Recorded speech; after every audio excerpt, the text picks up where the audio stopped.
Southeastern Bow Hunter Podcast.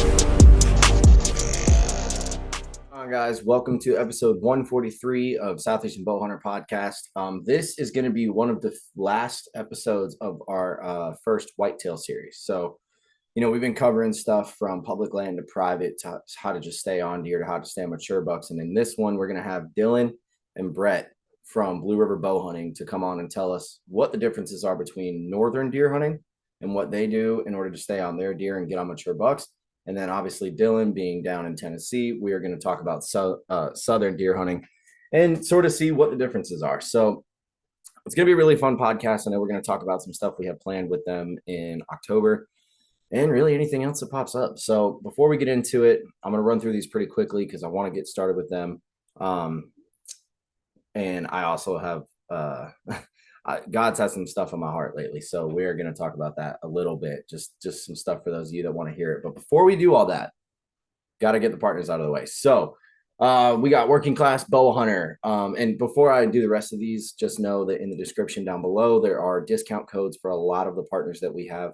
So if you guys want to save a little bit of money and upgrade your gear or change some stuff up, or you want to help support, everything is going to be listed in the description. So if I don't give out the codes in the intro, it's not a big deal.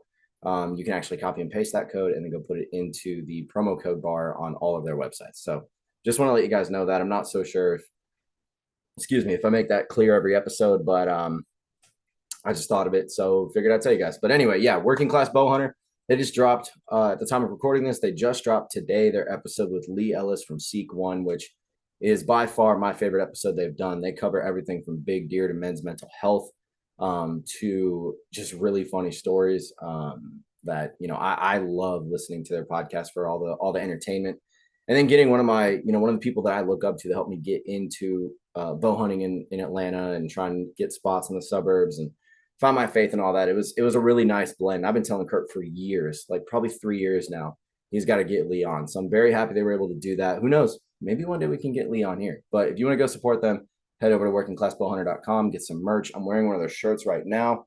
It's a great group of guys. So go, please go support those dudes.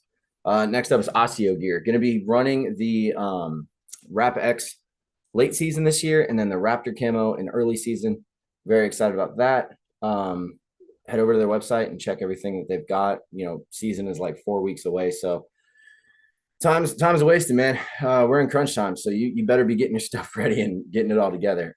Summit Tree Stands, the Bowtique custom arrow wraps, Bergie Bowsmith. He can get your bow dialed in for you, lickety split.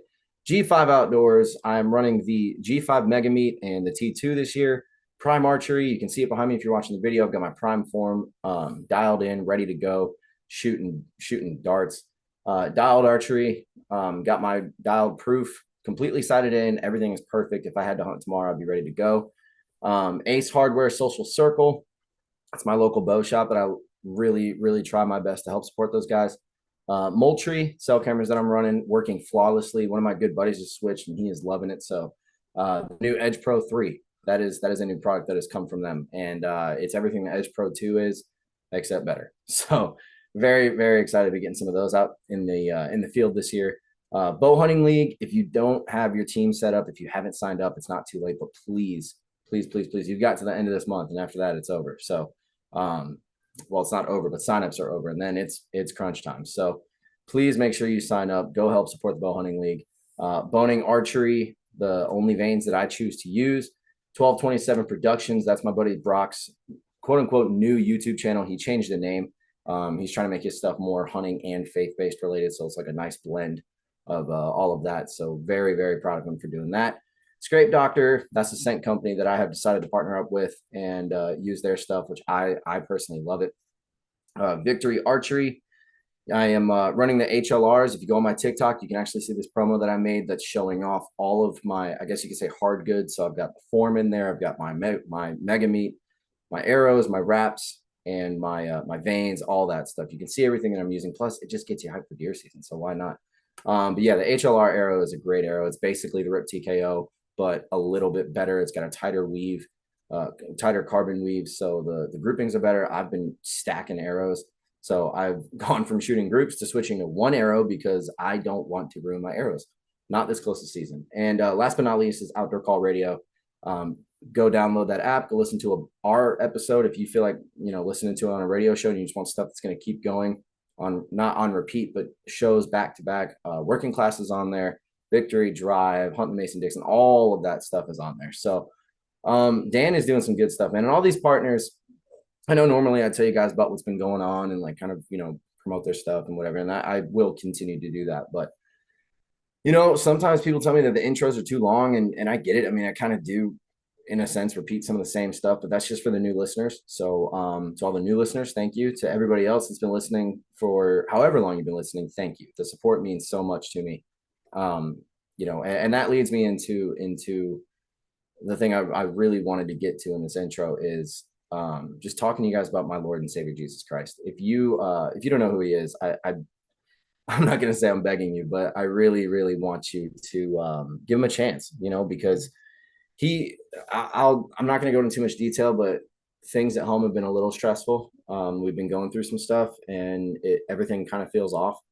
And the only reason that I haven't, turned back to drinking heavy like I used to, or turned to other habits of mine that I've been able to kick or whatever, is because of Jesus.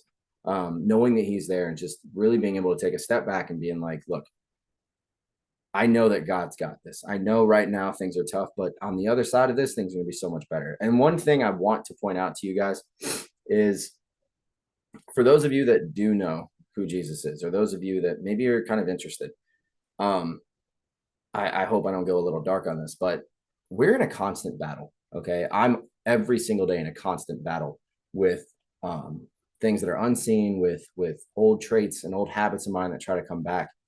Some days I'm able to fight them back easily, and other days I'm not. And that just is what makes us human. And that's why Jesus came. That's why he came, preached the gospel, died on a cross, rose again 3 days later, and saved everybody that believes in him. That's why he took on our sin, everybody's sin from past, present, future that has been in the world. He took that on in order to save you, because he loves you. And, that's something that, it sounds so simple. And I really sometimes struggle to wrap my head around that, because I'm like, okay, I would do that for my daughter and my wife. And, some of y'all are going to think I'm crazy, but maybe my animals and stuff. But, and like my friends and family, but just people I don't know. I mean, I don't know if I'd be able to do that.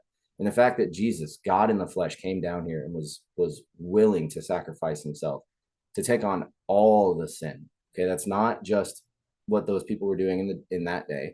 It's not just, the stuff of the past, but it's also that was 2,000 years ago, 2,025 years ago. Or just about, but point is, 2,000 years ago, God came down, became man, took on our sin, because we could not live the way that we are supposed to if we want to have eternal life with him. And he loves us so much, he was willing to do that. And it's just the story is wild, and it is true. There is no denying that. You'll never be able to make me say that it's not true. But, there's days, man, where it's just like the voices in your head become so loud, so loud. And sometimes people, sometimes you're going to listen to them. But I can tell you that on those days that you do listen to him, Jesus is right there, and he is there to pick you up. And I only know that from speaking from experience. So for those of you that are going through stuff, those of you that are curious, those of you that have been in the faith for a long time, there's hope in Jesus Christ. That is the best way that I can put it. If you want to hear more about the stuff that I've been through, go check out To Know Him Outdoors. It's a podcast I did a couple weeks ago where I get very personal, very heavy, very, very, very deep, and a little emotional too. I go from day one to now and cover pretty much everything. So yeah, I really feel like it's my job to try and bring as many people to Christ as I can. And, when my time's up here, I just pray that I hear, good job, or what is it? I can't remember now. Good work, good and faithful servant, or something. It's something like that. I'm drawing a blank, but you get my point. I just want to see all you guys in heaven. When our time's up here, the world's getting crazy. Some of the things that I've been seeing on social media, and it's and what's happening in the world, it's just blatantly obvious. The evil of this world is becoming so bold, and there's a lot of darkness around, but Jesus is the light.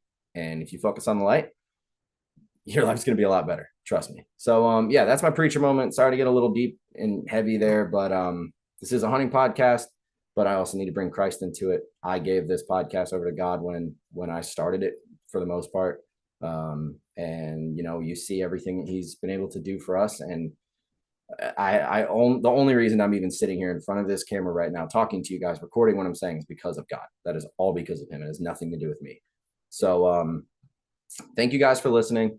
I know it's kind of a long-winded intro. It says right here like 11 minutes. So hopefully that's not too long for you guys. If you want to skip through the partners and just listen to me be a preacher for 2 minutes, go for it. If you don't want to listen to any of it and you want to skip this, fine, but I implore you not to.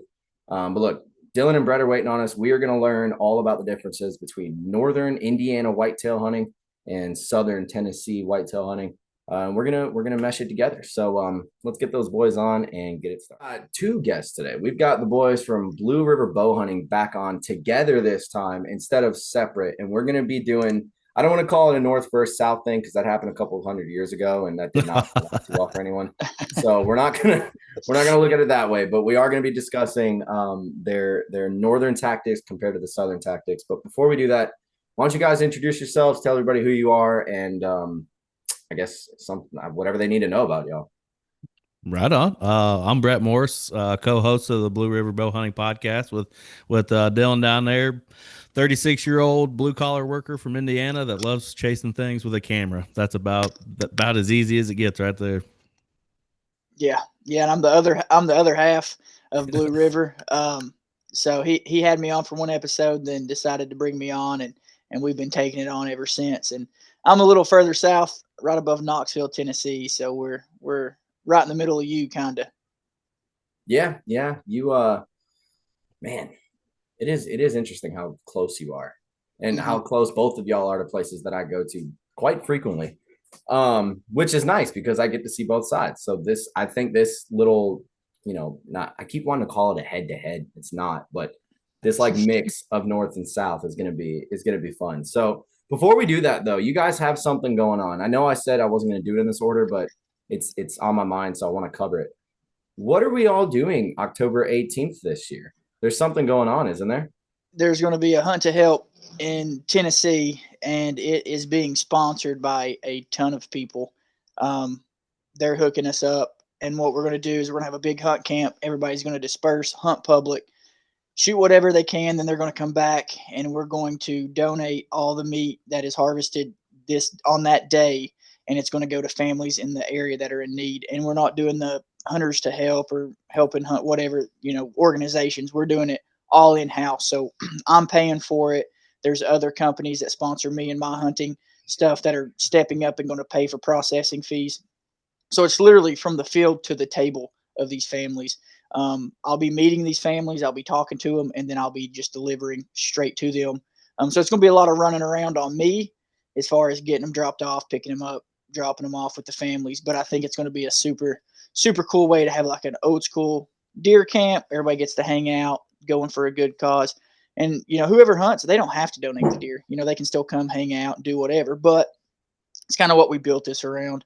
Some of the companies include Drake Waterfowl, Woodhaven Custom Calls, Fourth Arrow, B&B Custom Calls, the Bowtique, Elite Petroleum, Elite Racing Supplies, Southern Made Construction, the Pop Doctor, Exact Archery, the Scrape Doctor, my company, Habitat Thrive, Brett's company, Blue River, Carbon Synergy, and Nimrod Archery. That's just some of them. And I'm sorry if I forgot you on this list. It's been crazy hectic trying to organize all this. But we're going to do prizes for the biggest buck is going to get a prize. Oh, yeah, and the Life Hunter. I don't know why I didn't say that. Life Hunter, yeah. Yep, the Life Hunter. So he's donated a bunch of stuff, cool backpacks. So it's going to be cool, but the biggest buck's going to get a prize package. The biggest doe is going to get a prize package. And then the first deer recorded down that day is going to get a prize package. Then everything else, we're kind of just going to put our names in a hat. If you come and you bring a deer to the event, whether you give it away, whatever you do, you're going to be put in for the drawing for other stuff like hats or, stuff like that. So it's going to be a pretty cool event. It's looking like, I don't know if they've announced it yet, but I told Ben Harrison over at the Bow Hunting League, I would run it like a camp, send 20 people. So he's going to fill up 20 spots.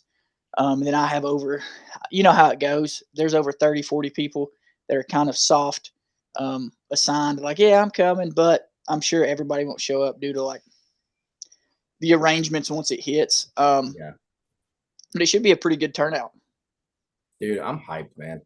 So I didn't realize that the Bowtique, Scrape Doctor, and Nimrod were all getting involved. I mean, those are my boys, dude. Yep. I got I might some. need to call Mike and be like, "Hey, why didn't you tell me? It's like, you knew I was going to this. What the heck?" That's awesome, dude. That is so cool. And you know, I can't remember if it was on your podcast, Dylan, or yours, Brett, but one of y'all, I said something about how it's very similar to like what Seek One does, you know, with their doe days. And I've always been a big fan of that. And so like giving back to people that do need the meat or want the meat or just giving back in general, that's like, I mean, that's doing God's work, man. Like that is awesome. Yeah. So I'm happy to be involved in it. I'm excited. I'll probably end up getting lost or bit by a snake or taken out by a bear, but you know what? If it happens, it happens.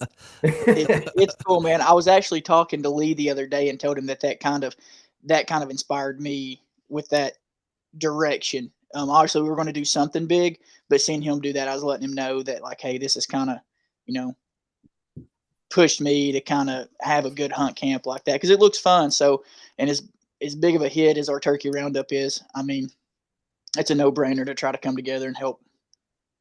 Yeah, you mentioned Lee. Did you guys listen to his episode on Working Class yet?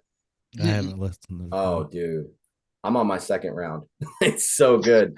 Nice. I look, if you got contact with that man, I've been trying for 3 years to get this dude on the podcast. He's hard to get a hold of. I know. I mean, what's bad is I've probably driven past the man's house a million times because he's only 30 minutes from my parents' place. A lot of the jobs I do are up there where he lives. I'm not saying where because I know he said on there that he's got people actually coming up to his house and knocking on the door just because they find out where he lives. And I'm like, I can't even imagine. Like, I'd just be sitting there with a 12 gauge sitting on the front porch. Like, what do you want? Like, you're the 10th person this week. What? There's no big deer here. Like, I can't even imagine. But yeah, that's awesome, dude. I love the fact that you guys are getting into it and, you know, talking about people saying they're going to come and then they don't. I mean, we had the bow shoot last month. And I mean, yeah, we doubled our attendance, but half the people that told me they were coming didn't show up. And then I see them or talk to them the next week and they're like, man, I'm sorry. I'm like, dude, it's fine. I get it. Like, you've got, you know, you live 4 hours away. You can't make it. It's totally understandable. You live 30 minutes away. I'm a little bit like, are you really a friend of mine? Like, I kind of take it personal, but no, it's exciting, man. And you know what, Dylan, you gave me permission the other day to lay down my first spike. So that's what I'm coming for. I want a spike. I want a Tennessee spike. I'll take a doe, but I'd be happy with a spike. I mean, so like, give me an idea of, I guess the type of, I don't want to say quality, but what can people expect that come on this hunt? I mean, are there a lot of does in the area? Are there good bucks in the area? I know it's public land, but have you seen anything substantial there? There's so many deer here. I mean, you literally have to try not to hit them when you're driving. It's nothing to drive and see 20 to 30 deer on a 40-minute drive. I mean, Dang. We're absolutely covered up with them. Now for the public, I can't speak on. I've not touched public in so long that I couldn't really tell you. I do know boys that are shooting 140s and higher on public in the area. But we do have a lot of lakes. So a lot of these boys are taking boats and they're going to the back sides of these pieces of properties that are landlocked and nobody can get to, or our terrain's pretty treacherous, you know? So that slows some people down. It just depends on how far you want to go and how good you're looking, like what you know, as far as like what you're looking for. Yeah. So like where this is at, is it going to be mountains? I mean, is it going to be like a lot of Okay. Yeah. A lot of elevation. Got it. I mean, during turkey season, me and Brett will walk 12 miles. Yeah, 12 to 20 miles in a day. And it's just straight up and down to where you're like, all right, well, this is going to take a minute. I mean, you're talking about holding on to limbs and sticks as you're at the foothills of the Smoky Mountains in Gatlinburg and stuff. So I should probably stop going on my every other day gas station lunch runs is what you're saying. Yeah. All right. Yeah. Quit going to Dairy Queen. Okay. Yeah. I'm going to re-listen to Cam Haynes' book Endure about 5 times before I come up there. And, I mean, it'll test you on how far you want to go. And then quality, you know, if you're way back in there, you may not want to shoot a small buck just because it better be worth the drag, you know. I don't know, man. Yeah, I mean, there's a lot of good deer around here, and there's so many deer that you're going to run across one depending on, your setup and stuff like that. So, Yeah. I mean, it's cool. I'm excited to see who all comes and who actually. It's going to kind of be. We'll see who can put two and two together and who can do the e-scouting and who can come down here kind of blind and put one down. So it's kind of there may be it's going to be kind of bragging rights on who can and can, I guess. Well, and I mean, I've been talking for years about like going out west and hunting mountains and stuff. So I'm glad I asked you that and you said it, because now I know, okay, this is going to kind of be like a little test to see if I can't handle the mountains in Tennessee, I'm definitely not going to be able to handle Colorado, So yeah, so just understand that if you hear like a very loud thrashing noise coming towards you, it's not a bear, it's not Bigfoot, it's probably me rolling down the mountain. Okay, so just wait for me to stop and then we'll figure it out. But no, all jokes aside, man, I'm very excited. I mean, what you guys are doing, that's people see it and they're like, oh yeah, it's a donation hunt, but it really is helping out a lot of people. So I wanted to cover that and talk about that before we got into, the nitty gritty. So I gotta move this. The whole like, how do you stay on big deer? How do you do this? How do you do that? Because people need to know. I mean, I want you guys to have a huge turnout. So yeah, I mean, I told Dawson Durham about it last week, and which I don't know if you guys know who he is, but he very, very prominent deer hunter that honestly he's been on the Hunting Mason Dixon podcast a couple times. He's a good dude. But he's like the North Carolina, I guess, shit talker on Facebook. So he's got a huge following, but he's trying to turn a new leaf. And so I was like, look, man, if you want to, have a hunt where you can talk to people that are like-minded like you and sort of show like, hey, I'm not this person people think I am. Come out to the Hunt to Help hunt. Like it's public land, it's not that far from you, and you can donate some deer and do the, help people out while also meeting new people to get involved in what he's trying to do. So I'm trying. I don't know how many people I've got that are coming, but I know at least me and Josh are coming. So yeah. Yeah, I've kind of like gotten, I don't know, it's kind of weird because I don't want it to be overwhelming with how many deer we get. So I've kind of planned I've got X amount in my head planned, because some of these families want the whole deer, right? So they're wanting to show up. I'm going to print off a form, and it's going to have the hunter's license number, the hunter's name, phone number, a confirmation number, and meat gifted to, and then whoever's going to sign it. And then that way they're going to take that with the deer. But I've got a lot of families wanting to just come get the whole deer and everything, and then process it themselves. And I've got some families that are like, hey, I definitely need it processed. I don't know how to do that. So I'm just trying not to, I don't want, I mean, I want a good turnout, but I don't want to be like swamped and be like, oh my God, what am I doing? You don't want like 100 deer to have to run through. Right. So I've got it handled for what I've got now. And I'm working on t-shirts. And I'm working on all kinds of stuff to be launched pretty soon. And then all the proceeds from the shirts will go straight back to just processing fees for the Hunt to Help. So it's going to be a cool event. We've got it rolling. We've got a lot of things cooking for it. And I was surprised at how many of the companies kind of stepped up and reached out to me and was like, hey, we want to be a part of this. And it just, I mean, all of them really I consider friends at Woodhaven and Drake and all those places. So it just kind of reconfirmed how great of people they are. Yeah. I mean, man, when you work with good companies, you can't really ask for anything more than that, Yep. Cool. Well, let's change gears a little bit. Brett, where are you at? What state are you in? I'm in East Central Indiana, about a half hour ish from the Ohio line. Tough buck territory. I love it. So people know in the Whitetail series episodes that I've been doing, it's kind of like, just the preseason tactics and like pretty much running through that person's season saying, hey, this is how I've been successful. Right. So you've got some nice deer behind you. How did you get to that point? What is it that you do every year? Let's start with preseason that gets you to the point where you're able to take down bucks like that. Preseason. Well, let me first by saying the properties that I hunt here in Indiana, it's a hard layout compared to probably what you're used to. Big ag, flat, wide open ag, and then there's patch woods. So some of these places are kind of hard to get to without getting busted. So right now I'm just basically running trail cams where I can. I don't want to go in and do stuff. I don't feed or put mineral out or anything like that.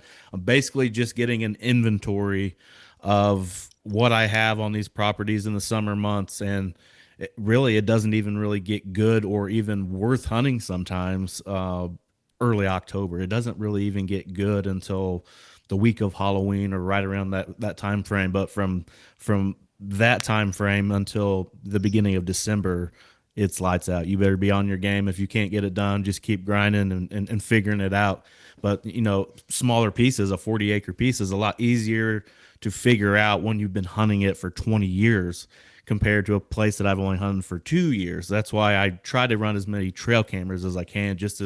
I'll even move them. I've moved them 3 or 4 times already at this one particular place, just trying to see what I could get. And at first I was very discouraged because half of this piece, they're not baling the hay anymore. So I have grass that is as tall as I am. So I'm trying to figure out how the deer are using it, how I'm going to use it if they don't cut it, for one, which is going to make my life miserable because I bought an e-bike and I thought, man, this is going to be great. Flat land. I can zoom around all over the place, but I don't want to, I don't think I can take that thing through a thick 8 foot tall grass. You know what I mean? I don't want to mess it up or something. It's like Vietnam when I go in there. I mean, it's crazy. But I would say mostly for summer months, I am basically just getting an inventory, moving my cameras, and seeing how these deer are using the particular properties that I'm hunting. Yeah, because you and I were talking, I think probably a couple weeks ago. You were telling me about some deer that you were on, and I was just like, dude.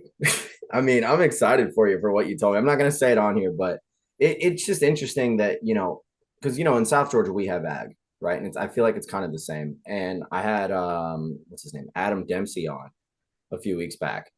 And I asked him, I was like, so what's your game plan for that? Because out here, I mean, yeah, there's ag, but it's not like the big, 20, 30 acres of field and then little fingers of woods. It's more of 10 acres of field and 400 acres of woods that the deer can go wherever they want. So, I mean, when you've got those cameras out, are you trying? Well, when's your season start? Actually, October 1st. Oh wow, okay. Yeah, and our gun season is very small. It's like 3 weekends, 2 weeks. I wish it was smaller than that, but that's what it is. Yeah, that dude, Georgia's just balls to the wall with their gun season. It's literally from October to January, and actually, that's insane. They made it longer now. They added an extra week. The first weekend in October now, you can kill a doe with a gun, and I'm like, man, y'all are mad at these deer. It was already bad, but. So like early season, say you've got a buck on camera showing up all the time. Do you see a switch? Do you usually see them sort of change things up? I'm assuming so because you already moved your cameras, but do you basically keep the inventory from say July to September and then notice, okay, this buck's not here as much or he's not showing up. And then you have to find him again? Absolutely.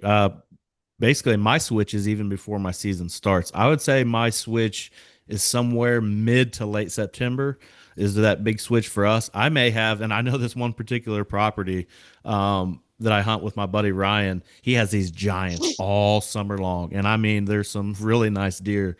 And then when that switch you're talking about, he doesn't see them until like second week in November. It's craziest thing. This particular place that I'm hunting, this 40-acre piece I keep mentioning, they don't switch as bad there, but you do start to see several bucks get very small cores compared to what they were in the summer when you may only get them every once in a while traveling through a certain spot. Then I'm trying to scramble again. Okay, well, who's in this piece and how are they using it? And you can basically figure it out with transitions from that ag into the bedding, or there's a creek that runs through it. I've had one of the biggest deer that I chased there actually walk dead center of that creek from basically one end of the property all the way to the other without even getting out of the bedding. He was just basically had 8-foot walls beside him and he was walking from one end to the other. Huh. That's a smart deer. See, I guess getting older, I've learned to listen better. But like I had Michael Perry on the podcast last week, And, you know, he's like a public land legend. The dude's got Alabama state record and all this. He knows what he's doing. And the one thing he kept saying and kept going back to was creek systems. And I'd always heard that, but, and I've even hunted them and seen deer. I just never really thought about how important that is. So, I mean, like in your terrain, is it, it's like you said, it's mostly flat, right? Yes. So when you're hunting that and are you setting up, and I'm sure I know the answer to this, but are you setting up with thermals in mind by that creek system? At first, no. I'm not gonna lie to you. I didn't really have figured that out yet. But the more that I did it, and then listening to people and hearing all these tips and advice and stuff that I really didn't know anything about, yes, I realized that it mattered. But in these particular systems, you can ask Dylan. I mean, they use these rivers as it's a highway for them. It is unbelievable the amount of deer you can see in an all-day sit on these rivers. It may be on one side, they may be on your side. They may, like I said, they may be walking dead center of the thing. I mean, the one place that I took Dylan to, and he was able to get a buck last year, it's a little bit deeper than a creek. I mean, it's like a small river, but we had does playing in it. I mean, they were small button bucks and like playing around with each other and damn near drowning, it looked like. Yeah. Yeah, it's crazy because, you know, from here to there, the amount of deer that just use those fingers and use those strips of woods, you're seeing a ton of deer, but you can justifiably say it's not the same deer because you're watching, 80 acres of ag on this side, and then you've got 150 acre field on this side. So you can see everything, and you're watching them go by in 15 minutes. Here comes 8 more. And then in 30 minutes, here comes 8 more. You're like, there's no way that they're circling us with, 4 eyes on them right now. It blew my mind how many deer were just out of, just moving, and then we don't know where they come from, where they're headed. But yeah, it was crazy to see that. It was cool. And then the creek system thing, I can say that's 100% true.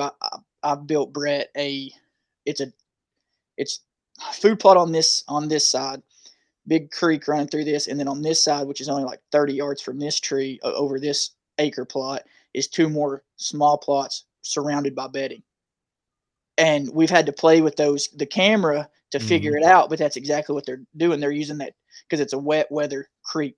So, I mean, it'll get like 4 or 5 foot deep in the spring when it gets wet.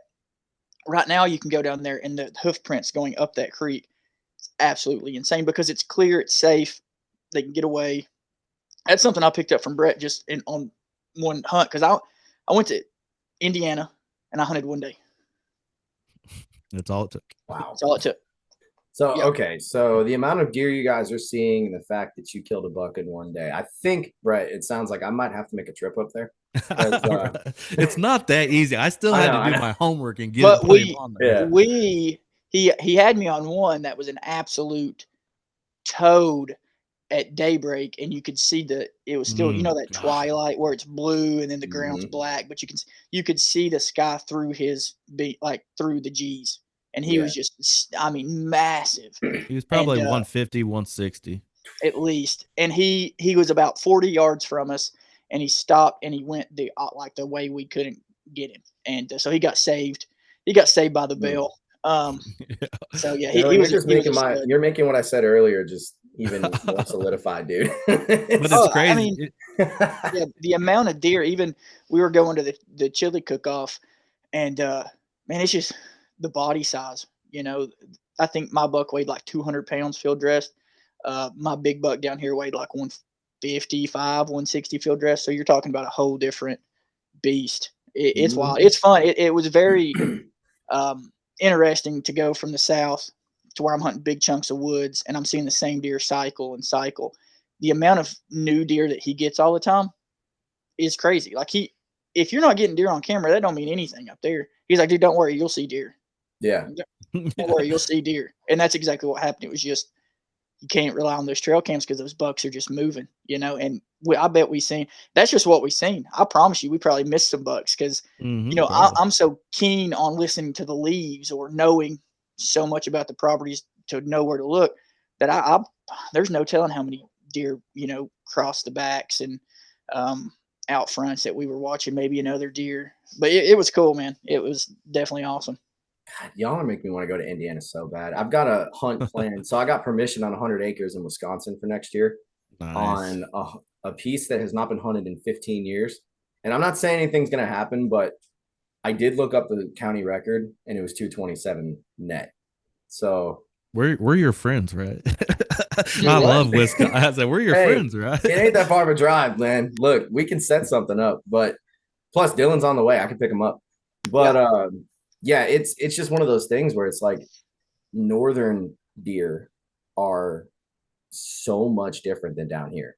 And I mean, you just said it perfectly, Dylan, saying how big they are. And one thing I do want to know, like, I don't know about your area, Dylan, but up in Indiana, do the deer look up in the trees? Are they able to like pick you out and they're super finicky?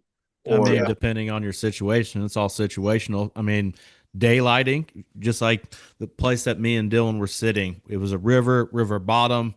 Everything's wide open around us. So you kind of got to pick where you sit sometimes on just your backdrop. I mean, they could pick you off at 300 yards because they're going to see, just a big fat 250-pound dude up in the tree, when with the light behind him. But like, mostly if you're hunting a river bottom like that, sometimes it doesn't even matter where you sit sometimes because especially in the rut, like when he came during gun season, the very peak of our rut, you just don't know what you're going to see. It's literally like I-75, right? Starts way up north and runs all the way down to you guys. Like that's the same thing, but with deer, they're just like traveling. I mean, me and Dylan literally gutted his deer. Pulled my truck in the field right up to it, threw it in the back. Before we could even get home, I had one of the gnarliest things I've ever had on trail camera walk right past the gut pile. And I'm talking about a deer would make your jaw drop. And I was like, Yeah. damn, too bad that one didn't show up. Yeah. I mean, walked Boy. in our boot tracks.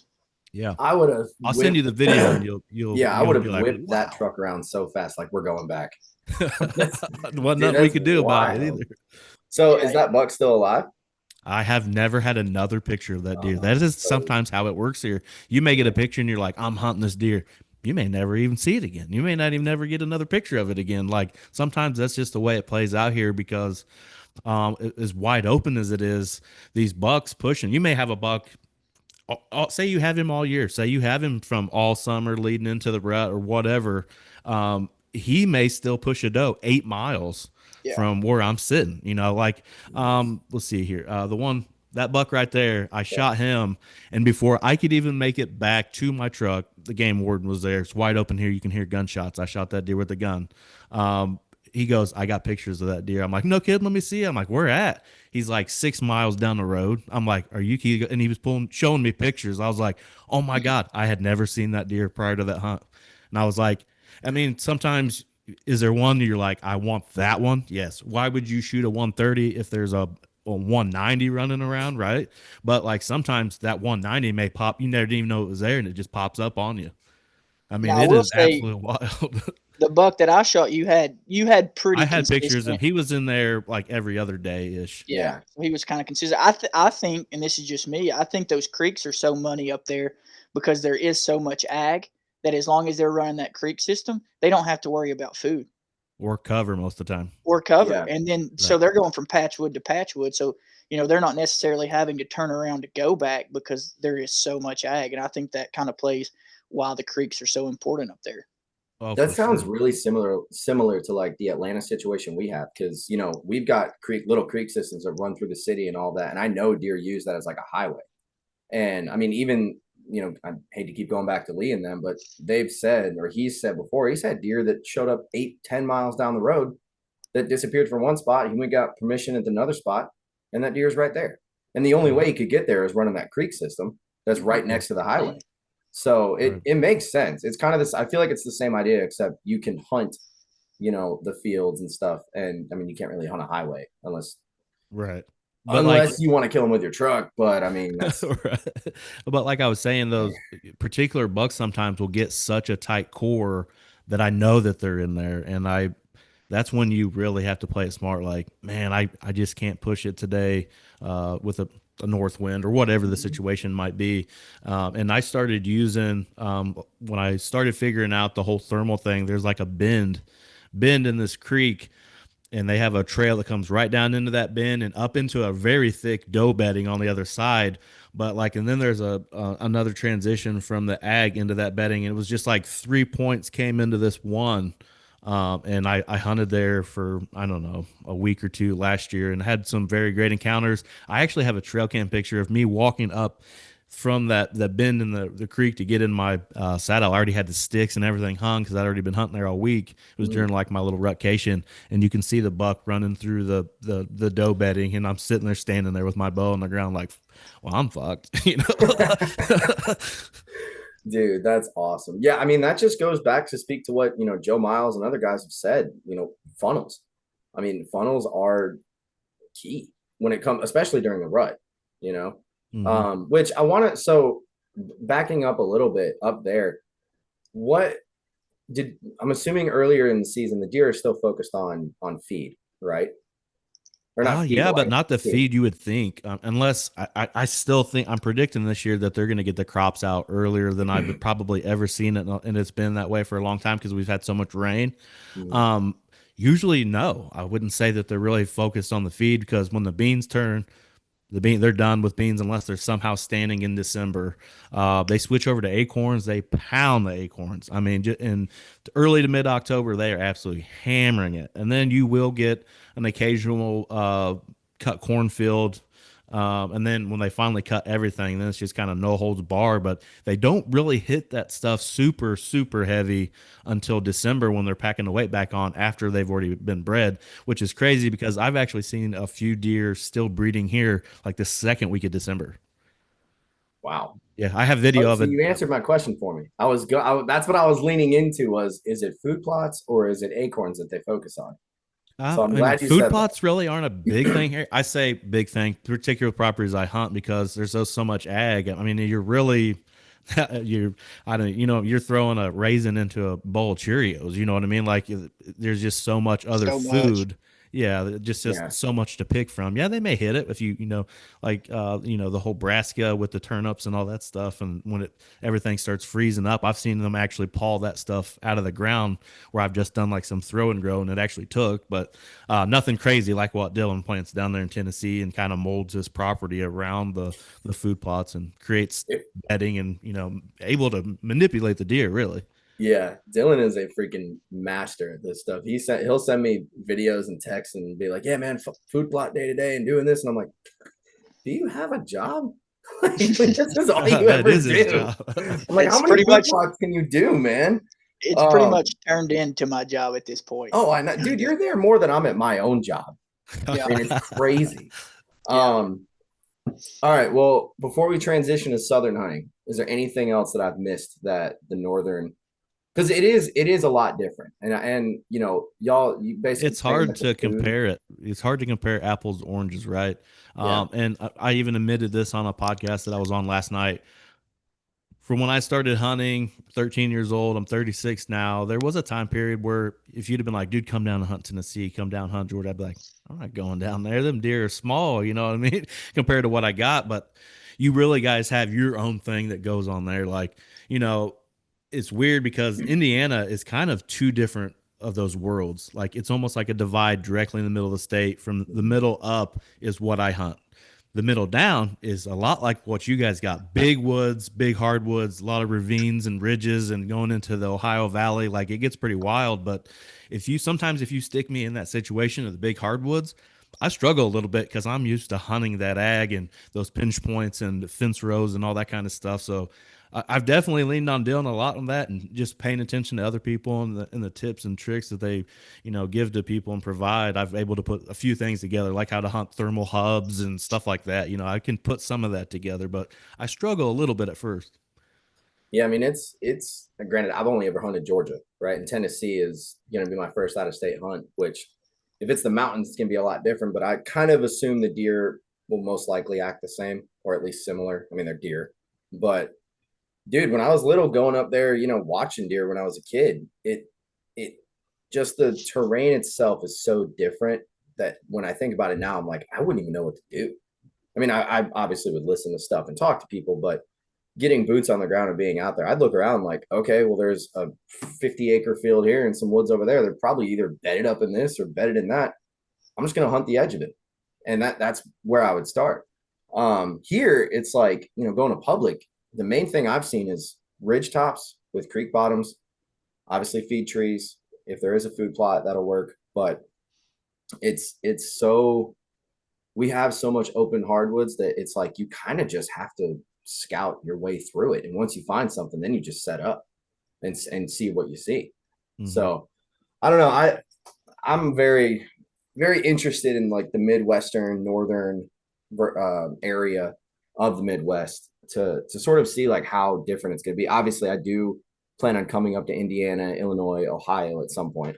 Wisconsin's going to be a kick in the teeth for sure. I already know that. I love that state, dude. That state's unbelievable. Dude, I was told. So my stepdad got me that property. He called me up a few weeks ago and was like, "Hey, man, what would you say if I told you could hunt 100 acres in Wisconsin?" I was like, "Is it private?" I was like, "Yeah." I was like, "Does anyone else hunt it?" No, I haven't hunted it for 15 years. I was like, "When are we going?" So the only problem is my truck itself probably wouldn't make it. He's like, "Oh, no, I'll drive you." And I'm like, "Oh, you're driving? Oh, so you pay for gas. You're probably going to pay for the hotel and food. Dude, let's make it happen." And just show up in Indiana. I'll drive the rest of the way. Hey, the way I don't know which way we'd go, but I have gone through Indiana to go see family in Illinois. So it may happen. We may come pick you up. Let's go. Like I said, Dylan's on the way. So I ain't scared. But yeah, dude. And then he said that the landowner said the deer out there are like bunny rabbits. There's just so many. And I haven't yet seen it on like Onyx. I haven't gotten the actual location of it, but I know the county. And I probably should look that stuff up, but it's a year away. But I'm expecting a huge change. I mean, it's because, up there is not like down here. Dylan, I don't know about you, but over by us, we have nothing but oaks and pines, and that's it. That's all we have, and ridges.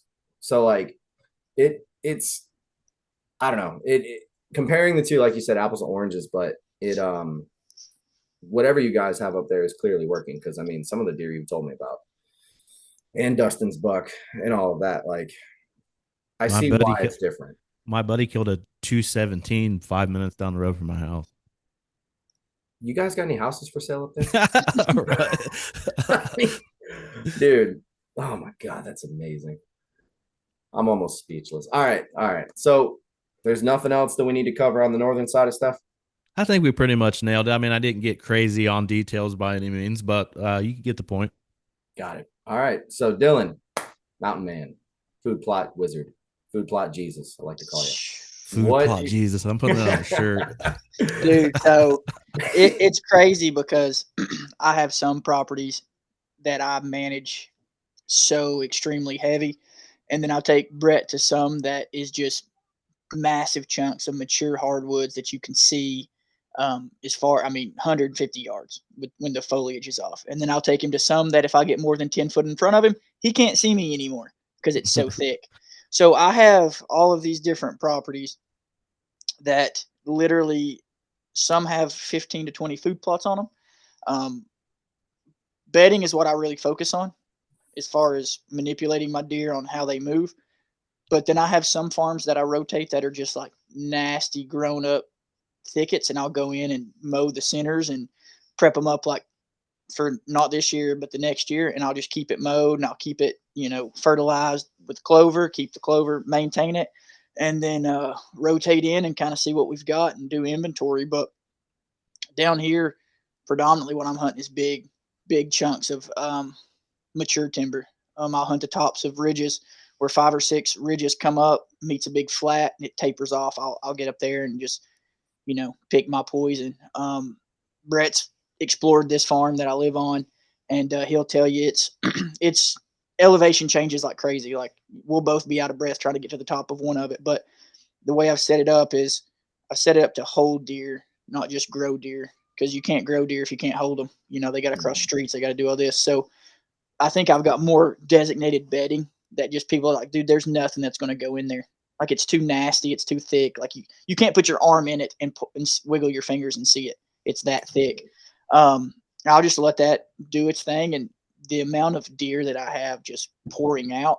And that's kind of where me and Brett have bounced ideals off, because I'm holding consistently all my deer year round. They're not going anywhere because we've dug ponds. We've put ponds in. We've put all these bedding areas.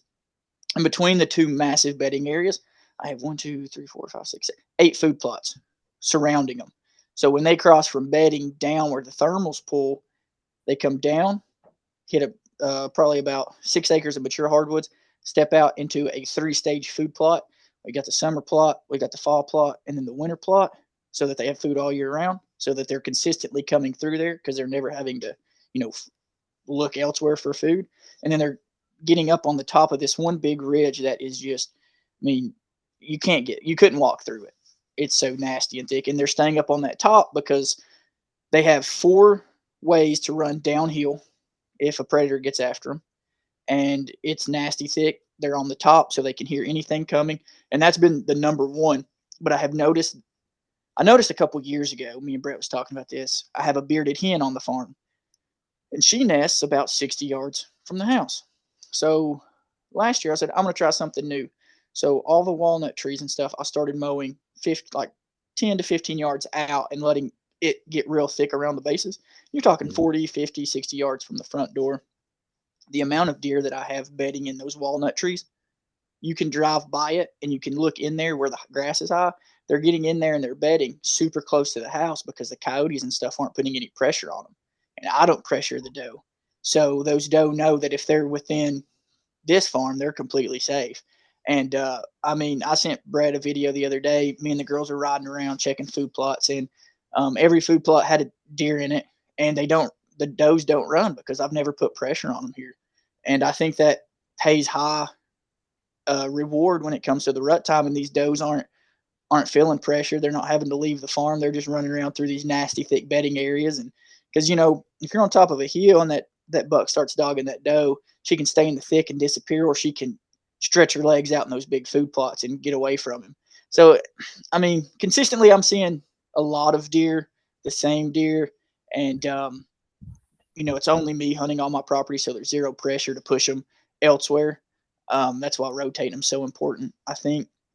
But for me, man, I'm hunting some of the gnarliest stuff you can't shoot past 60 yards, and then sometimes you could reach out and shoot them at 300 in the woods. And then the food plot stuff, that's more of it's turned into like an unhealthy obsession with being outside. I put too much time and money into it, but the girls love doing it. I love doing it. It's growing great deer.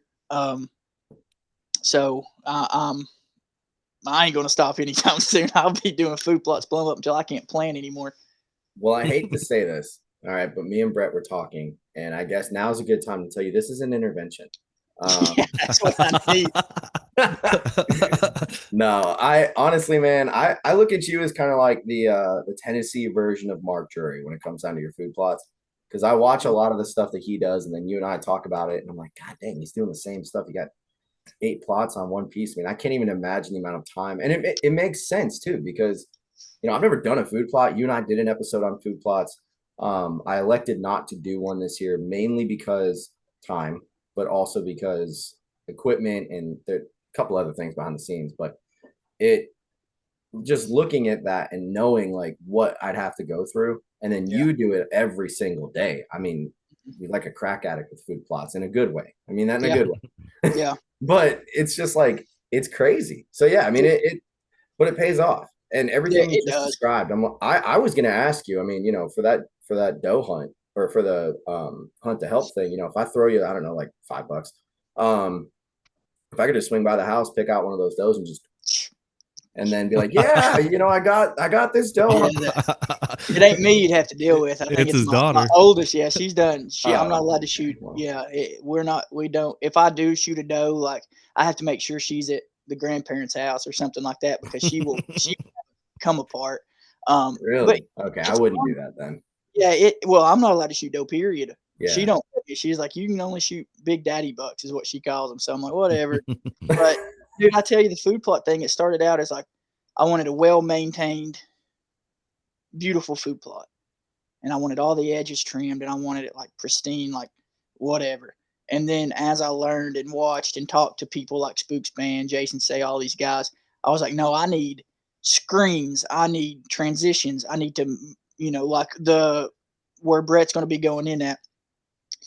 He could have saved steps if I mowed it straight in. to that food plot. My bike's gonna be going like this. Yeah, but I do big S that way. The deer feel safer. They're going to move. They're going to, and then when he's walking in, he can use that to his advantage. A straight shot like that, they're going to pick you out way quicker. So yeah, just as far as like the screens and just the way you cut in stuff, you're pretty much retaining walls with vegetation is what you do around all these food plots. And it pulls them out and makes them physically come and check instead of standing up on top of the hill and scanning 20 acres and being like, well, there's nothing in there. So, hey, I'm going to chop that 20 acres up into, 10 1-acre chunks, and I'm going to do a bunch of corn, CRP, switchgrass. I'm just going to do a bunch of random screens, let it grow up, and we'll take it down later. But that's kind of the thing, man. I can almost tell you what these deer are going to do until it's time to hunt them. And, it's, of course, it's nature, and they're going to swap it up on you. But really, it comes down to just, I'm out there all the time, dude. I mean, I know. I probably have about 10 Snapchats from you because I never use Snapchat. I'm like, all right, I know one food plot, maybe lunch, food plot. I'm like, dude, you need to get paid to do food plots. Like 100%. That's what you need to do. Cause I mean, you know your stuff, like I'll be out there with a headlamp and the tractor and going from sun up to sundown. I'm like, did you work today? Like, 2 hours. Then I'll scurry home, but it's fun. So funny, dude. And then like I'll bring, Brett comes down and I'm like, hey, they're going to probably do this, this, and this. And then they kind of do, like, even the turkey, they'll do something very similar. He's like, geez, man. But I mean, you hunt a property for so long and you can pressure it. You can, I'll be like, hey, they're going to gobble right there. Boom, there they are. It's fun. It's fun to have guys down here and put them on it. Which we've got the velvet hunt coming up. So I'm hoping that we put three or four down. Yeah, we're going to be in a tree stand very soon, which I'm so excited. Y'all, man. I'm so jealous. One of these years, I'm gonna have to make my way up there because I've watched so many early season velvet hunts from Seek One to God, what's that one dude's name? There's another guy that does stuff like that. I can't remember what his name is, and I just see it and it's like that's what I want is a velvet deer, and I'm hoping and praying that some of these bucks down here keep it. But our season, I think I've seen one buck in velvet during deer season. He was like a year old.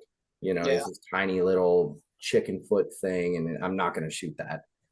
Nothing against people that do, but what I had on camera last year, I'm not wasting a tag. But yeah, man. I mean, it's kind of interesting too with y'all's terrain up there because, I was up in wherever they had tack this year. It was a little bit, I think, northwest of Chattanooga. Mm-hmm. And me and my buddy Josh that are coming to this hunt you guys are doing, we were already talking about coming up there. And I'm looking around and I'm like, dude, this is nothing like what we have. I mean, I could tell you about a back end of one of my spots that I have. It's a 400 elevation drop from where I hunt down to the creek bottom, but it doesn't look like that, but it's 400 feet from top to bottom. And I'm looking at the mountains up by you and I'm just like, dude, I don't even know how I would hunt this. I mean, how, like thermals, and I know I keep going back to that, but thermals have to be extremely important for that, right? Depends on which farm I'm hunting. If I'm hunting my home farm, they're so used to my scent that they're really not paying that much attention to it because I'm out so much. True. Now I'm sure, if I the first time that I'm hunting and they bust me or something like that, they 100% they'll pay attention to it. But for me, I don't have any problem with scent here. Brett what was it, last velvet hunt? You was worried about scent because you would sweat it a little bit and you had deer at what? A little bit. I'm not used to hunting 95 degrees weather, I'm used that's insane. But like I've been so particular about that for a long time, and actually I'm starting to be more of not as bad, I guess, particular on it. Yes, I'm playing it definitely when I'm attempting what stand to choose for the afternoon or whatever, but I used to be real bad, like not get dressed until I get there, that sort of thing. I'm not as bad as about that anymore. It's I'll get dressed and then drive there and get out and hunt, but I used to be really bad. I mean, I would wash my clothes like once a week Like I was really like particular about it, but the more people have changed my mind on it a little bit, it's not as bad as you would think. You had a bunch of deer super, like you could have jumped on their backs here. Oh, for sure. Yeah, I had 3. They were like little 6-pointers like that, and I was like, I don't really want to. For my first velvet, I don't want to shoot one of his 1-year-old bucks up here, you know. Yeah. Like I was like, I just let them go, and I watched them. They come through, went into his iron clay pea plot, and they were there for hours. And then the last morning I was there, it was wild because obviously, you know, the Smoky Mountains, you know, it literally was like fog up there on top where I was at. So I was trying to see like out in the big hayfield at first, and then I noticed they were just all around me. I didn't even know it yet. They had just kind of snuck up out of that real thick bedding, and I had like 4 does on me, and I didn't even know they were there. I just happened to turn my head. I was like, oh, there, I got deer at the base of this stand. Like, oh, I better pay attention. So I start filming, and then I never saw a buck that morning, but saw some does, and then I think they kind of, I don't know if they knew I was there or they knew something was up or whatever. I didn't spook them, but they were like, let's just go over here. You know, something they could tell something was up for sure. Yeah, I mean that's got me really excited to come up there now. And just going to the scent control thing, I do wash my clothes once a week. I powder my stuff down in camo dust every, I want to say night before or morning before. And me and my wife even get in arguments sometimes in the middle of summer because I always use that what is it, that green bottle? I always forget the name of it, but it's like, Away. yes, I use that year round. And then, and I hope this isn't too much TMI, but obviously we'll shower together sometime. That's just, you know, kids listening, close your ears. But we earmuffs. This happened last night, dude. And she like has this mint scented conditioner and she gets a whole glob on her hand and just smacks me right in the chest with it. And I'm like, what are you doing? Deer season's a month away. And she's like, yeah, a month away. Relax. I was like, okay. I was like, you're right. You'll be all right, buddy. Trust me. I know guys that don't even mess with stuff like that. Like it's not even a thought into like their deer hunting process. Yeah. They just get dressed 217, 165 within 5 days of each other, the same guy, and he don't care a lick about it. The first velvet buck, I just threw on a pair of Carhartt pants and a t-shirt. Yeah. Like it, and you're talking a 140, 80 yards from the front door. I'm not saying I like pump gas in my clothes by all means or anything like that. Yeah. Like I got that part figured out, but I mean, I put my clothes in like the scent lock bag. I have the ozone thing or whatever in the bag or whatever. I do stuff like that, but it's not as bad as you think. I mean, you can get away with a little bit more, but some of those big bucks, man, they'll figure you out though. Oh, believe me, I know. I think it's just one of those deals. Like, you know, the deer behind me, I killed him when my clothes were smelling like mildew and nose jammer. And I just got lucky, right? Like the wind was in my face and they never smelled me. But there's other times where, and it does make me wonder. I didn't even think we talked about this, but it makes me wonder, like, you know, guys like me that, or even worse than me, that have, you know, they only ever use scentless, like those Tide Pods, and they'll have scent killing gum. They spray down when they get in the truck, then they spray down when they're out of the truck, then they change, then they spray out again. They get in the tree and they'll spray halfway to the stand. And I'm like, buddy, you're spending a lot of money on those bottles, dude. Like that's insane. But then you got other guys that don't even think about it. And you go through all that stuff and you still get winded.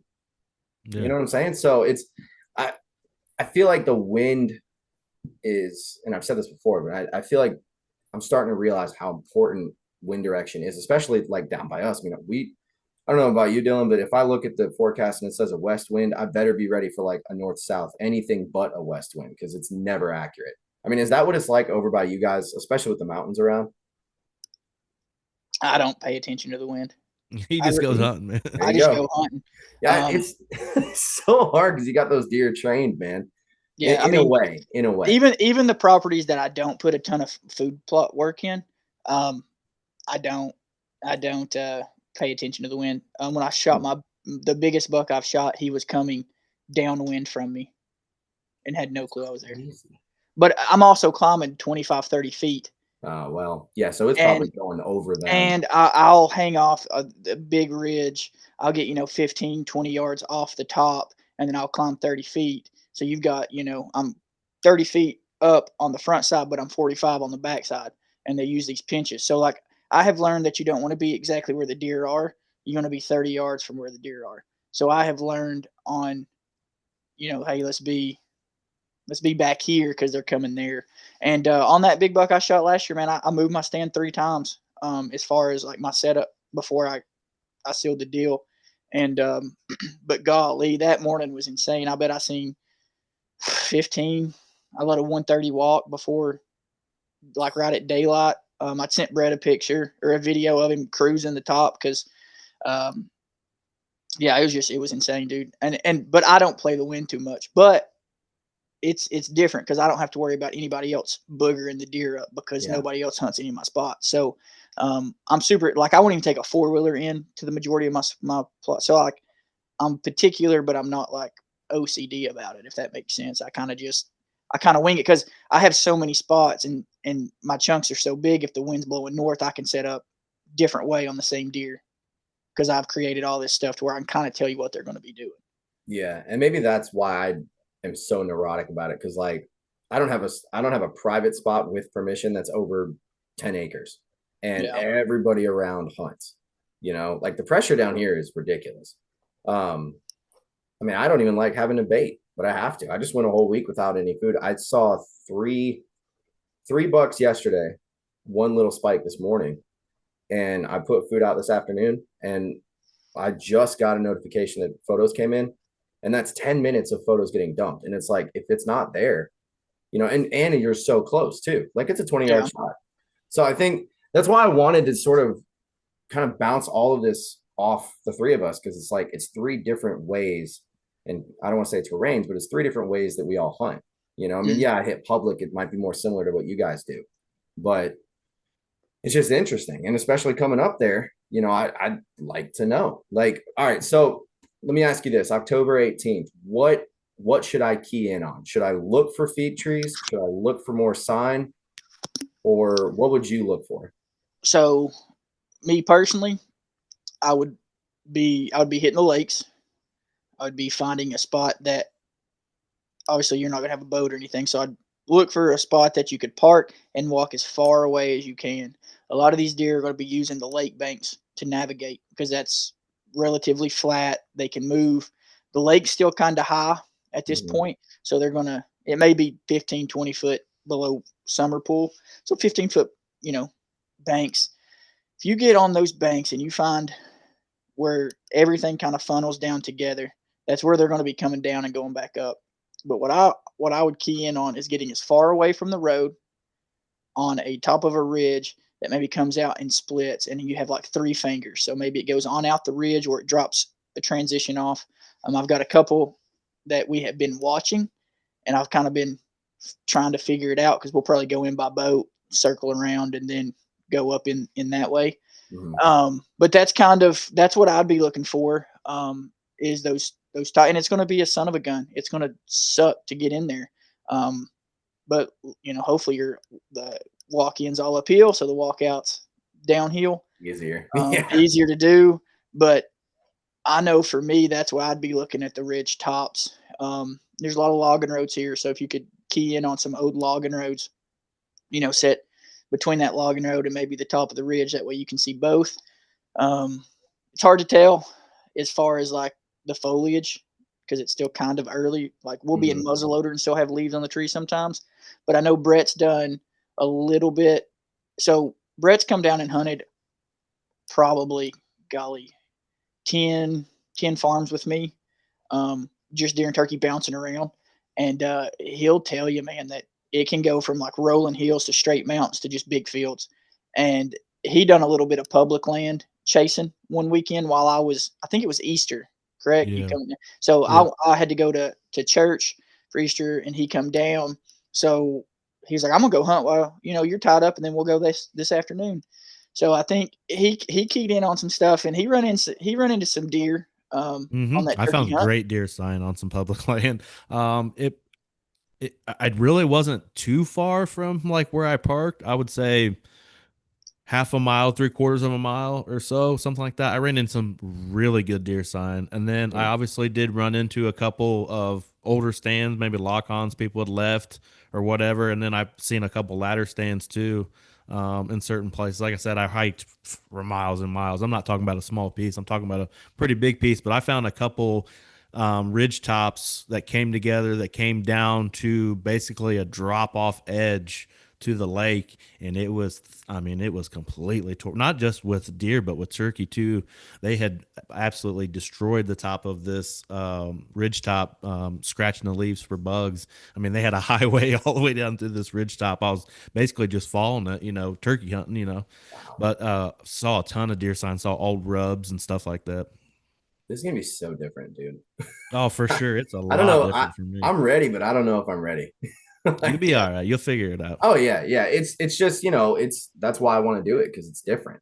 It's something like the public land I got over here. I don't even run a camera. I don't have. I mean, I have cameras out, but I'm not running cameras anymore. I haven't gone to those cameras in about a year because I don't need to. I've hunted it enough that I can say, okay, here, and here. I know like the terrain is good. I've seen sign. I've had deer on camera. I saw 160 on public there 3 years ago, or no, it's 2025, 4 years ago. So it's like, yeah, I know kind of that area. And it's not that it's boring. It's just, am I going to hunt it? Yes. But do I want something different and out of state and a different experience? 100%. And that's why, like, as soon as you told me about it, I was in.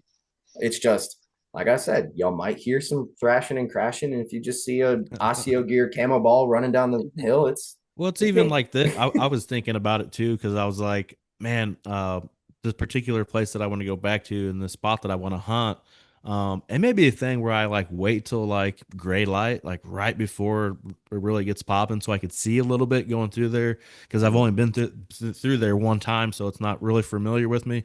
And even kind of like scouting my way in of even that morning, and just kind of seeing what I see, and then if I find something I like that I think I know about where I want to go, I'll just set up and hunt until Dylan says somebody killed a deer, and then I go help. Yeah. Well, so I guess the method that I'm going to go with is probably very similar to that, because Tim Knight told me his favorite way to do it is you walk in, you look for sign, and as soon as you see it, you set up. And that's public, that's private, because he hunts a bunch of big private pieces too that are a couple 100 acres or something. And it just makes sense, So like it's harder, I guess, like if I just say, hey, I'm going to kill a doe. Yeah, okay, I could look for tracks, look for poop, whatever. But going after a buck, I like shooting does, but I like shooting bucks too. And I'll be honest, I know how I am. I'm pretty sure that's what I'll be going after. So I don't know, man. It's gonna be fun. And I just Dylan, I guess the question is, like, you're saying that a lot of this is mountainous. What really is the secret to hunting mountain deer? I mean, I know following the creeks, I know the lake. Is there something else that maybe someone else that's going or myself could key in on? Or is that pretty much it? No, I mean, Brett can say we had a bird gobble and he sounded like he was 100 yards, and ended up being, and he straight across the way the crow flied. He probably was only, I don't know. He was a lot closer. Then when you start walking, it drops straight down. Those deer aren't just going to walk straight down something that steep and straight up something unless they're pushed. So I noticed that a long time ago, and I implemented the rut and strut zones. And I'll go through and I'll cut trails out on the sides of these ridges. And, I have access to equipment, so I can kind of tamp down and grade pretty much roads through here. But that's what I would key in on. I would look for flats on your topos. I would look for logging roads. I would look for where travel corridors, pinches, transitions, big knuckles, to where it looks like the ridge comes out and maybe it kicks back off right, but it's a big flat. It's where a lot of your oaks are going to be, on those big flats. But I would key in on the path of least resistance. Those deer are going to be trying to travel and conserve. They don't want to walk straight down and straight up. So I would be looking for, it's still kind of warm that time of year. I'd be looking for easy accesses down where the creek dumps into the lake, because a lot of time those ridges will come together and it's more of a smooth transition. So you'll catch them from one ridge coming across that mouth, grabbing water, and then straight back up. Okay. So I'll say this then. When I start e-scouting on that, the fat lines, which is the flat areas, that would be where I should probably key in on, right? Like if I'm going to start putting pins down places I want to check out. October the 18th, take that. If you got on X, pick a piece out that you want to e-scout and turn it on to acorn producing trees and find Mhm. you big oak flats. I mean, what do you think you just talked about, what's the key to a mountain deer? Well, they got to eat, right? They got to Yeah. survive. So acorns are a big thing right there. I mean, you could probably even catch some does in the middle of the day coming in there to So eat. that alone has a 500-foot drop pretty much Okay. See, that's in a exactly what I very was thinking. small area. I don't want to drop no names on this one because I'll be looking at this. But so see how that big flat is? You can see the Mhm. big how it's two knuckles coming together and then kicks back off. I'd be right on the edge of that because that's where those deer are going to be traveling right off that, and then they Yep. can disperse. They're going to be ridge running. They're going to be on the top of those. That way, if something pressures them, they can pick up speed and be off that hill. In Okay, well my opinion, that makes me feel better then, because that's very similar to what we do out here on public by us. I mean, yeah. almost to a T. So okay, I guess it won't be that bad then. But I I don't like, know. I mean, yeah, I mean, I like being about 15 yards off that top, okay. high enough to where I'm not eye level with them, but I like to be that way. They're not because as they're coming up, they're going to be, their vision's going to Mhm. be zoomed in. But I've got some pretty good intel because I used to do some public.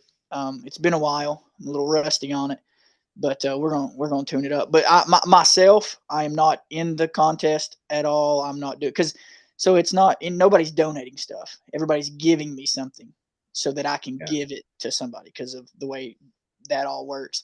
But I Mhm. didn't want to enter it, and then somehow I feel like I'd have an unfair advantage.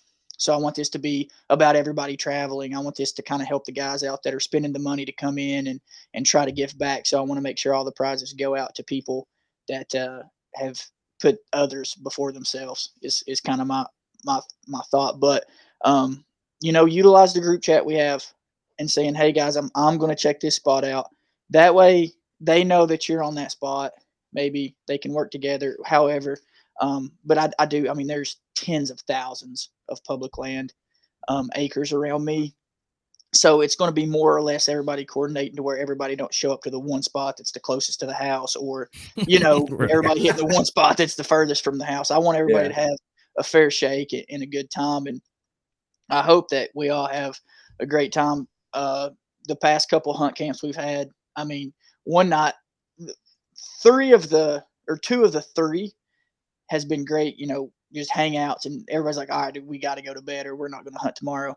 And then the last velvet hunt, man, me and Brett, his family come inside and was hanging out with my family. And me and him just built a fire out in front of one of the barns and just drank some beer and hung out till I was like, bro, you might not need to go to sleep now. Like it was just one of those hangouts, we just shot the breeze. And it's just one of those things where we're looking for more reasons to try to help and host these events because it has turned into such a fun uh, kind of just hangout, man. And then everybody networks and um, there's guys that are hooking up for freaking trout fishing trips and like all kinds of things now. So it's just a cool situation to kind of be trying to not only do, but I hope other people watch this and I hope Mhm. other people get excited about it and I hope other people start doing it. And then you can bring that hangout, the good vibe, everybody supporting everybody. Because if you get on, freaking social media now, dude, if you shoot a small deer, people are going to talk crap about you. If you shoot a big deer, people are going to talk crap about you. Oh yeah. I've watched people Right. talk crap about it.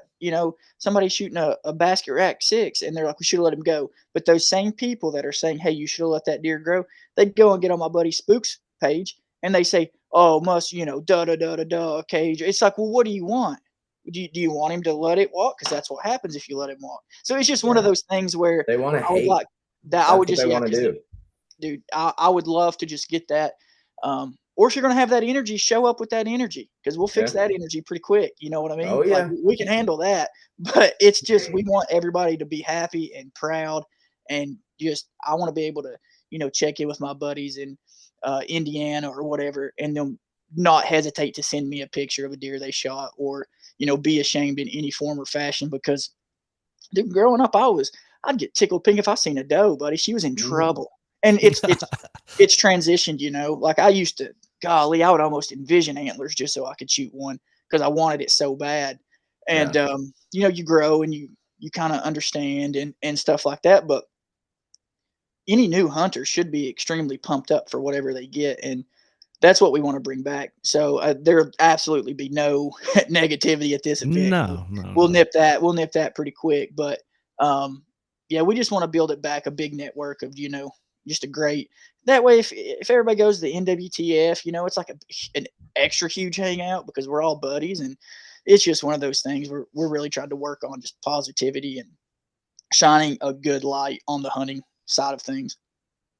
Well, I'm glad that I'm going to be a part of that. Because you both have had to have heard me talk about that stuff on here multiple times, right? And I've experienced it. My friends have experienced it. You guys have experienced it. It's just and I'm not going to go down that rabbit hole, but we need to bring the community back to being supportive and not negative. So I'm very glad that you said that. Before we wrap it up, can you kind of give us some details on like the camping situation for that, the lodging, kind of what the area is going to sort of be like, so people who maybe don't know Tennessee or have never been kind of have an idea? Well, Brett's going to tell you the first thing you have to do is stop and get a Polo Loco at one of the local restaurants, because we have a bunch of Mexican restaurants. I'm cool with that. I'm not exactly sure which one of my properties I'm going to have the event on. It's going to all of my properties are within 30 minutes of each other, so super close. But I would be looking for the Maynardville, Tennessee area as far as booking an Airbnb. There's really no hotels close to me. You can go down into Knoxville. It's about 45 minutes, but then you're getting into the travel time, and check with me before you get a hotel, because they have like cabins and stuff you can rent on the lake and stuff too. Yeah. Because there's Lake Norris is right there. Yeah. So my bet there's big cabins too. So like if a group of guys wanted to say, hey, let's just get a big cabin, it's $600, but hell, if 10 people chip in on that, you're going to dwindle it down pretty quick. Yeah. So, I mean, you could, there's options for that. Cause some of the cabins that are super close to me at Bubba Brews, Brett, they're like 5-6 bedrooms with a couch, So, Brett always does Airbnbs. He stayed in tiny homes. He's rented campers. He stayed in cabins. So he's one to really talk to about that. But before you book anything, just get with me and let me make sure that you're going to be close to kind of where we're hunting. But there's not much. I mean, unless you go into Gatlinburg or down into Knoxville. So, which we'll be hunting and hanging out anyway. But yeah, I mean, I'll definitely check with me before you book anything. But Airbnb, I know some guys will be tent camping. There's plenty of that. Yeah, there's a marina about 10 minutes up the road from my house, and 10 minutes is generous. It's probably not even 10 minutes. I think it's like $15 a night. Some of the boys that are coming up with boats, they're going to be staying there, and that way they can launch from the marina. So, it's not going to be that cold, that time of year, minus your tent being up while you're gone, but nobody should mess with it.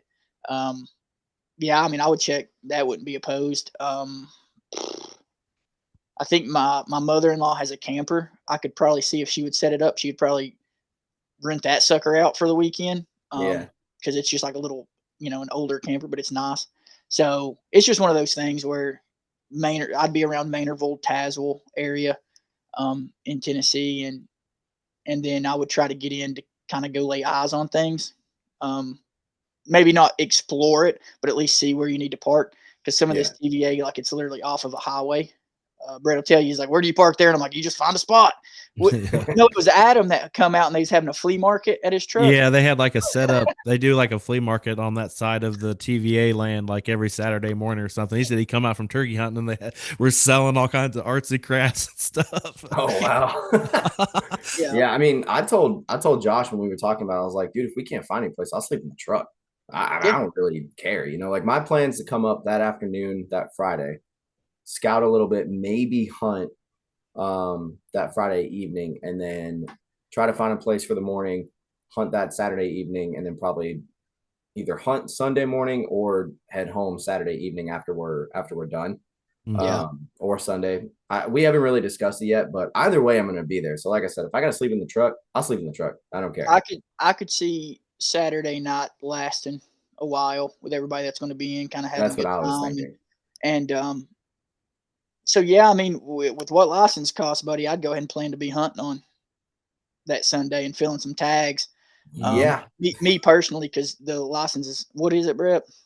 I get the sportsman's license, which is like $300, but that's 2 Everything. turkeys, $2, all kinds of does and stuff. I think when I looked at it, for me, it was like maybe a 5-day license or something was like 240 something. Yeah.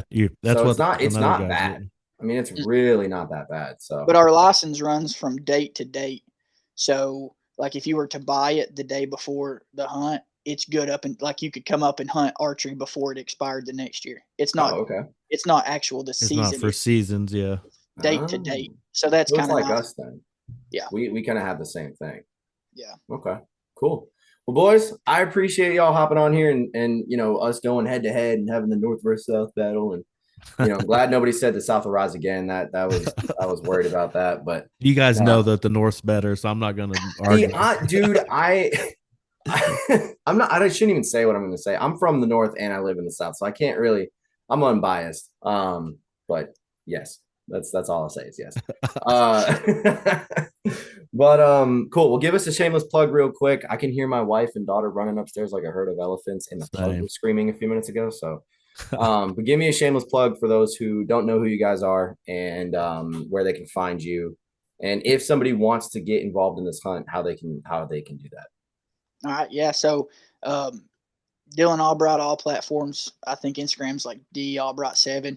I just launched Habitat Thrive, which is a YouTube channel following kind of the land management style thing. Going to have some hunts on it. Just all family oriented, day in, day out kind of stuff. And then if you want to do the hunt to help, just get a hold of me on Facebook or Instagram and kind of let me know. And we'll see what we can figure out. We'll try to get everybody up here and put them on deer. And then Brett, plug away, pal. You can find Blue River Bowhunting on all socials, Facebook, Instagram, TikTok. You can find me and Dylan every week having some great guests on our podcast that comes out Tuesday, 5 a.m., Blue River Bowhunting Podcast. This one that's going to be dropping on Tuesday morning will be Spook Span talking about his helicopter crash in whatever country that was that all that happened. He survived. It's a crazy story, by the way, if you've never heard that. He's going to be on. We just had Philip Vanderpool on, old Sad Daddy. I mean, we've had some legends on this year. It's been pretty wild. Some of the guests we've had and being friends with them, like, it's incredible, man. Yeah, you guys have been killing it. I mean, seriously, y'all have been doing great. So thank you. Like I said, man, I'm very thankful you guys decided to hop on here. It's always fun to get both y'all on here and just kind of shoot the breeze a little bit, and I'm looking forward to actually getting to hang out with y'all. I was hoping that Dylan was going to come down to the GON Blast, but I guess it didn't work out. But either way, thank you guys for coming on, and I guess I'll see you guys in a couple months. Yeah, see you, bud. Absolutely.